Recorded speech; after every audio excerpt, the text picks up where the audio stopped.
நம்ம வந்து பல் டாக்டர்கிட்ட போனதுக்கப்புறம் நம்ம க்ளீனிங் பண்ணுறோம். ஸோ க்ளீனிங் பண்ணதுக்கப்புறம் என்னெல்லாம் இன்ஸ்ட்ரக்ஷன்ஸ் ஃபாலோ பண்ணணுங்கிறது இந்த பதிவில் பார்த்துக்கலாம். 1, நம்ம கண்டிப்பாக பல்ல 2 வாட்டி தேய்க்கணும்.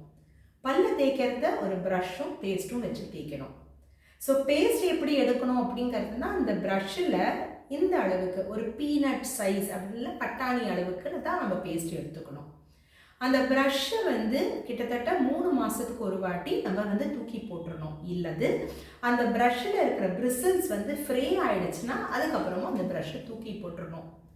நம்மளுக்கு ஏதாவது ஜுரம் இல்லை வைரல் ஃபீவர் இந்த மாதிரி ஏதாவது வந்தது அப்படிங்கிறதுனா நம்மளோட ப்ரஷ்ஷை தனிப்பட்ட முறையில் வச்சுட்டு அந்த ஃபீவர் முடிச்சதுக்கப்புறம் அந்த ப்ரஷ்ஷை தூக்கி போட்டுடணும். வேறு யாரோட ப்ரஷ்ஷோடையும் நம்ம ப்ரஷ்ஷை வச்சுக்க கூடாது. நம்ம ப்ரஷ்ஷை வந்து கண்டிப்பாக தேய்ச்சதுக்கப்புறம் அதில் தண்ணி இருக்கும் இல்லைங்களா?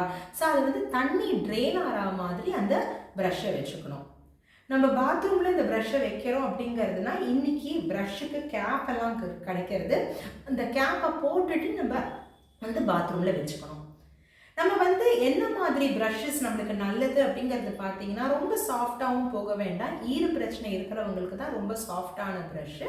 ரொம்ப ஹார்டாகவும் போட வேண்டாம். ஏன்னா நம்மளோட எனாமல் வந்து ரொம்ப தேஞ்சு போயிடும்.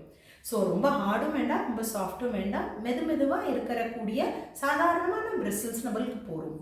யூஸ்வலாக பிரிசில்ஸ்லேயே டியூபாண்ட் பிரிசில்ஸ் அப்படிங்கிறது சொல்லுவோம். அதாவது நுனியில் வந்து உருண்டையாக இருக்கும்.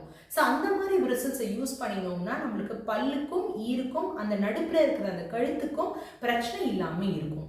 ஸோ நம்ம ப்ரஷ் பண்ணுற விதம் நீங்கள் பார்த்தீங்கன்னா, ப்ரஷ்ஷை பல்லுக்கும் ஈருக்கும் நடுப்பில் வச்சுட்டு மேலேருந்து கீழே ஒரு 45 டிகிரி அப்படிங்கிறது நாங்கள் சொல்லுவோம். அதாவது உள் பிரிசில்ஸ் வந்து நம்மளோட பல்லுக்கும் ஈருக்கும் நடுப்புற மேலேந்து கீழே, அதாவது ஈரிலேருந்து பல்லு பக்கமாக நம்ம ப்ரஷ்ஷை யூஸ் பண்ணணும். ஸோ மேல் பகுதி வெளிப்பகுதிக்கு மேலேந்து கீழே, கீழே பகுதிக்கு கீழேந்து மேலே, உள்பாகம்.